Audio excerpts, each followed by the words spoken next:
Have you ever wondered why some people remain calm and composed, even when life gets chaotic?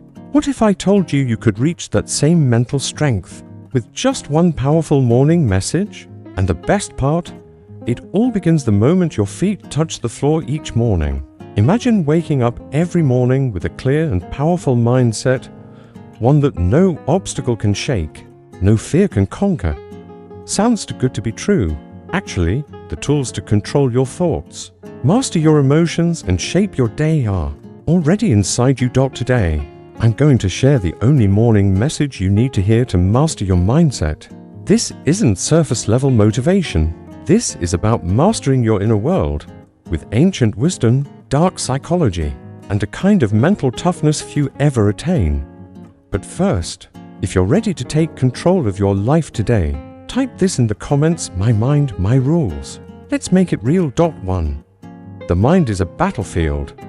Every morning as you wake up, you step into a battlefield, not a physical one, but a mental one. Your mind is constantly attacked by stress, negativity, distractions, and self-doubt. And in the chaos, there's a silent war over control. So who will win? Will you let the outside world control your emotions and thoughts? Or will you claim authority over your inner environment? This is where Stoicism shines. The Stoics knew something most people never learn. The mind is your greatest weapon and your greatest weakness. How you perceive the world defines how you experience it. So each morning, you have a choice. Will you let the storm shape you, or will you shape your mind to withstand it with clarity and strength? 2. Control what you can. Let go of what you can't. One of the core principles of Stoicism is the awareness of control. The ancient Stoics knew this. You can't control the world, but you can always control how you respond. You can't control the weather, traffic, or others' actions, but you can control your thoughts, reactions, and inner peace. This is where dark psychology steps in. The more you focus on what's beyond your control, the more powerless you feel. That's the trap. When you focus your energy on what you can change, the thoughts you allow, the decisions you make, the actions you take, you step into your true power. This doesn't mean you ignore the world. It means you realize it's not the world that shapes you, but your response to it. So this morning, release what you can't control and take back what you can: your mindset, your actions, your perspective. What you choose to focus on is what you choose to grow. Focus on fear, fear expands. Focus on calm, calm will flourish. Now, type this in the comments: I focus on what I can control. It's time to reclaim your power. 3. Stoicism and the power of perception. Here's a truth few ever realize. Perception is everything. How you see the world determines how you experience it. Think about it.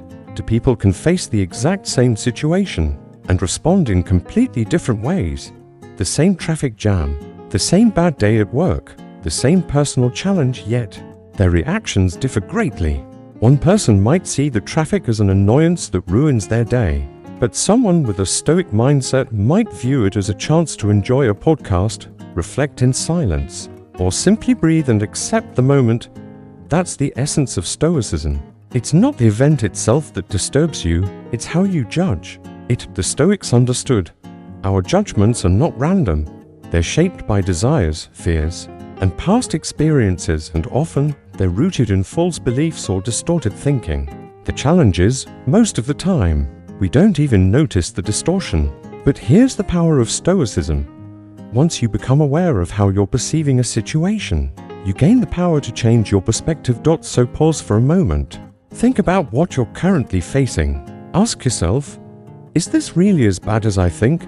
Or is it just my mind imagining the worst? The Stoics didn't deny adversity. They embraced it.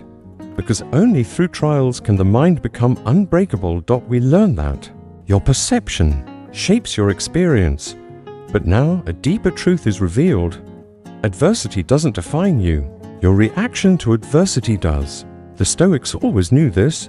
You are not defined by the challenges you face, but by how you respond to them. Tomorrow morning, remember this: the way you choose to perceive your day will either set you free or keep you imprisoned in your mind.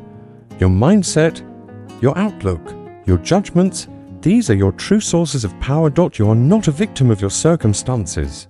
You are the creator of your experience. So next time life throws you a challenge, don't ask, "Why is this happening to me?" Instead, ask, "What can I learn from this? How can I grow stronger because of this?" And right now, take this powerful action. Drop the phrase "I control my perception" in the comments.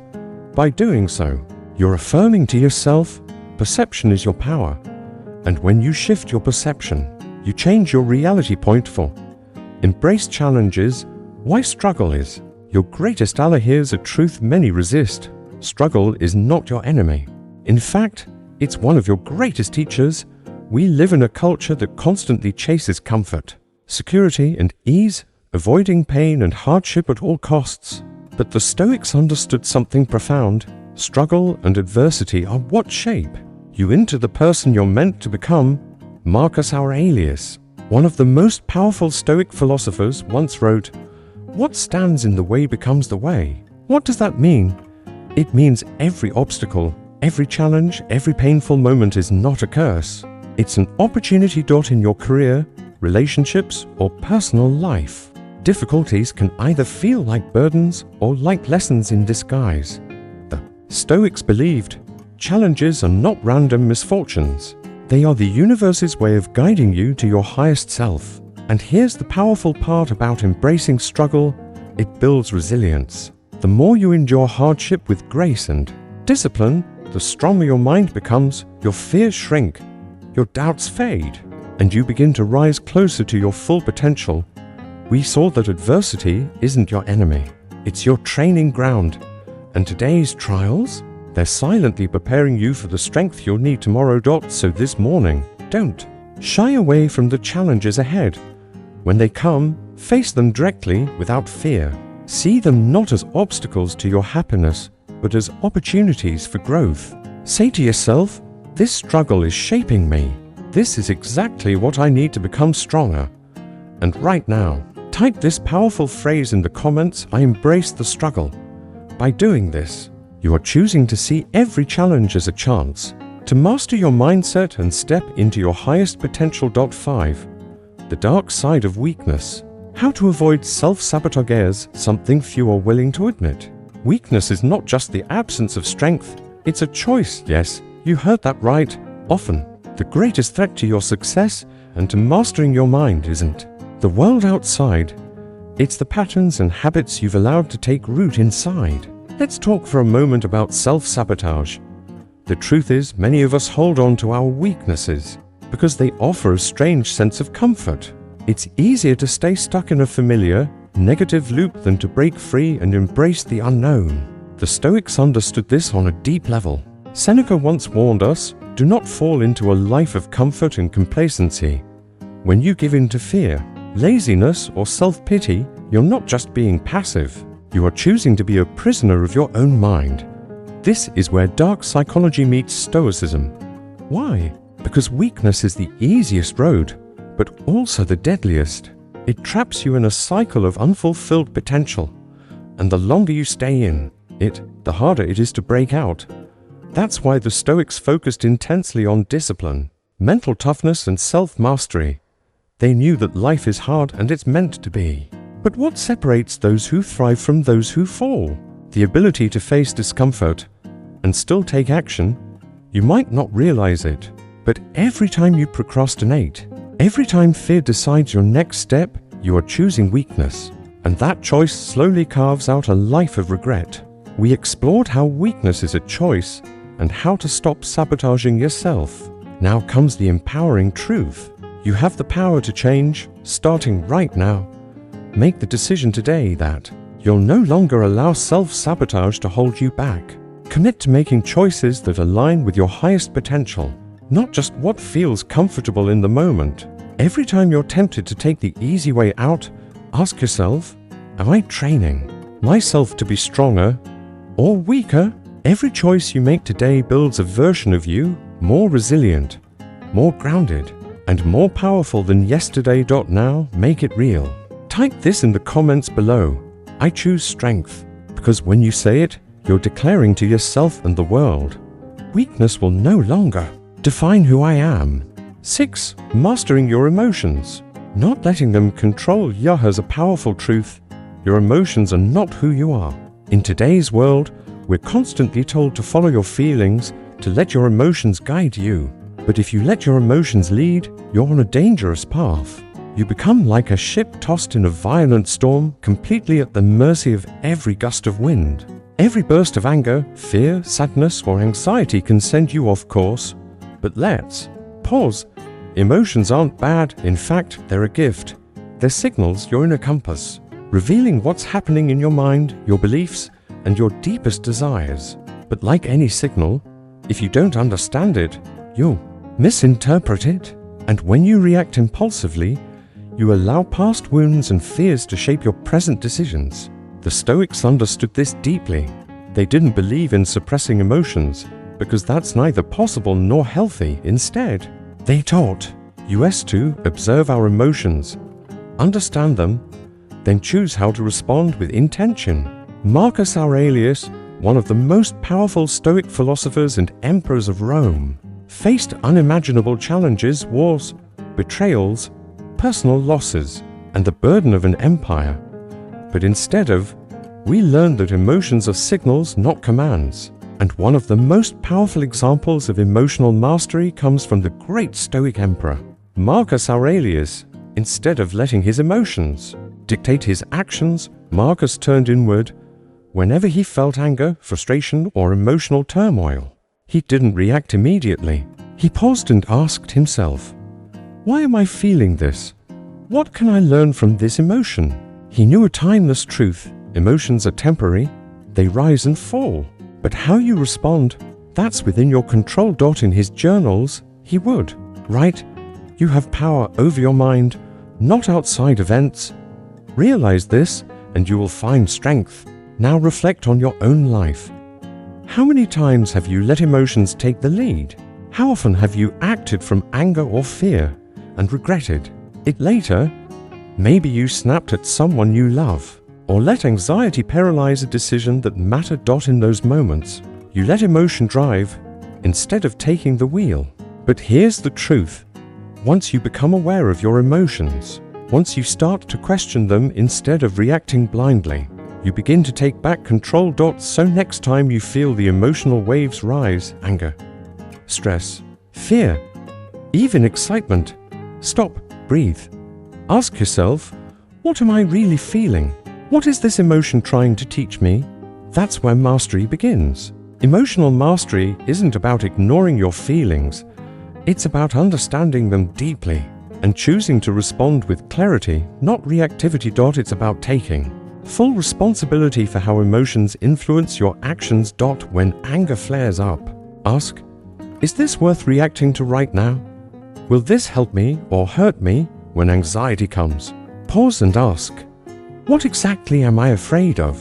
Can I control it? Because every moment is a chance to choose your response. You don't have to be a victim of your emotions. You can be their master. You can guide them toward wisdom, growth, and peace. That's the Stoic way, and here's your action for today. The next time you feel overwhelmed, whether it's frustration, sadness, or even excitement, pause and remind yourself, I am not my emotions. I control my response. Then, when you're ready, write this in the comments below.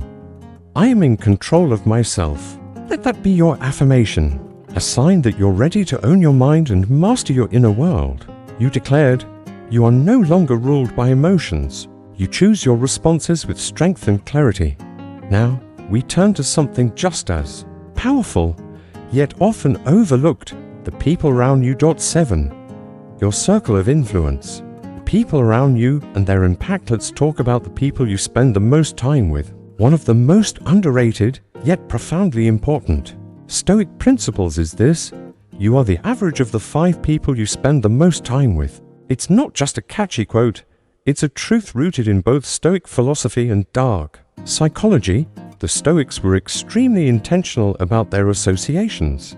They understood that your environment shapes your thinking, your character, and your reactions to life. If you're constantly surrounded by people who are negative, unmotivated, or emotionally unstable, you will, often without realizing it, begin to absorb their energy. Their attitudes creep into your mindset. Their habits seep into your behavior. And one day, you find yourself thinking and acting like them without knowing why. Seneca warned us in his writings, "A man is his own best friend or worst enemy." But be cautious about who you let into your life, for some people can drain the very soul out of you. This doesn't just apply to strangers or acquaintances. It applies to your inner circle, family, close friends, and everyday companions. If the people around you are constantly complaining, doubting, or stirring up drama, it becomes increasingly hard to stay strong and mentally grounded, because your environment can either fuel your growth or limit your potential. But here's the good news: the opposite is also true. Surround yourself with people who challenge you, inspire you, encourage your growth, embody Stoic virtues like discipline, resilience, and wisdom, and you will begin to reflect those values. Their mindset becomes your mindset. Their energy lifts you higher. You begin to think, act, and live in ways that align with your highest self simply by being around the right people. So what does this mean for you right now, today? Take an honest look at your circle. Who are the people influencing your thoughts, your actions, and your emotions? Are they helping you rise or holding you back? You learned that your environment, especially the people around you, shapes your mindset. And if you're serious about mastering your inner world, it starts with protecting your mental space. It's never easy to confront the influence of those close to you, but growth requires courage, and one of the boldest things you can do is become selective about who you allow in. So today, go beyond just awareness, take action. Seek out people who lift you up, people who challenge you to grow, whether they're in your physical world or online. Make a conscious effort to connect with those who have the mindset you want to develop. And if you can't find them, be that person for someone else. Raise the standards of your circle, and in doing so, raise your own. Now, make it real. Type in the comments below, "I choose my circle wisely." This is your declaration that you recognize the power of influence, and that you are taking full responsibility for who shapes your mindset. 8. The importance of self-reflection and discipline. Let's now talk about two critical pillars of mindset mastery: self-reflection and discipline. These two always go hand in hand. You cannot grow without reflection, and you cannot succeed without discipline. There's a clear divide between people who live by their principles and those who don't, and that divide lies in one ability: the ability to regularly reflect on your actions and to remain disciplined over time. Marcus Aurelius, Emperor of Rome and a great Stoic thinker, understood this deeply. He made self-reflection a daily practice. He didn't wait for things to fall apart before examining his mind. Every day, he would ask, "What could I have done better today? Did my actions align with my values?" This habit of daily reflection allowed him to spot where he was slipping, where his mind was weak, and where he could improve. But reflection alone isn't enough. Without action, insight is useless. This is where discipline comes in. Self-reflection is the first step toward improvement, but discipline is what moves you forward. Discipline is what lets you take what you've learned about yourself and turn it into daily practice. Without it, you may gain brilliant insights, but without consistent effort, they'll never lead to real change. Who discovered how self-reflection and discipline go hand in hand? One helps you understand, the other helps you act. But how do you turn both into a daily habit that creates lasting transformation? Start with something simple, yet powerful, every morning. Before the day begins, take 5 minutes just for yourself. Ask yourself, what do I need to improve today? What actions can I take that align with my goals and values? This practice will sharpen your awareness and keep you focused on growth, instead of drifting aimlessly through the day. But don't stop there. Throughout the day, practice discipline by staying true to the insights you gained in the morning. Act in alignment with your reflections. Why? Because self-reflection without action is just passive thought, and discipline without reflection is blind repetition. Only when you combine awareness with commitment do you create a mindset strong enough to support your purpose and unleash your full potential. So here's my challenge to you right now. Take a moment to reflect. Choose one area you know you need to improve, and then commit to disciplined action starting today. If you're ready, type this in the comments. I reflect, I act. Let it be your first step toward real change. Now, let's look back. We've covered a lot. You've learned that mastering your mindset starts with controlling your perception, focusing on what you can control, embracing challenges, and choosing your circle with intention. But none of that matters if you don't take the final, most important step: consistent, deliberate action. The Stoics didn't just talk about philosophy, they lived it. Marcus Aurelius didn't just write about resilience, he practiced it every day while leading an empire. Seneca didn't just speak of virtue, he embodied it through his way of life. So the message I'm leaving you with today isn't just for reflection, it's for application. Mastering your mindset takes effort, it takes discipline, it takes reflection, but most of all, it takes daily action on what you've learned. Every single day is a new chance to live these principles, to strengthen your mind and reshape your reality. We just talked about how you can't control the world, but you can always control how you respond. And it's that response that defines who you truly are. The morning message you heard today, it's not just a momentary boost, it's a lifestyle, a daily commitment to excellence, to growth, and to unshakable strength within yourself. If you're ready to walk this path with me, a path of mastering your thoughts, emotions, and actions, then I need you to do just one final thing. Hit the like button if this video helped you. Subscribe to Stoicism Philosophy Daily if you haven't already, and turn on the notification bell so you don't miss any upcoming content designed to strengthen your mindset. Before you go, I want you to make one final declaration. Drop this phrase in the comments below. I am the master of my mindset. This is your promise to yourself, a clear statement that from this moment forward, you take full ownership of your thoughts, your choices, and your life. Thank you for watching. And remember, the journey to mastering your mindset begins with one powerful truth. You are in control. Now go, take action, and live like it.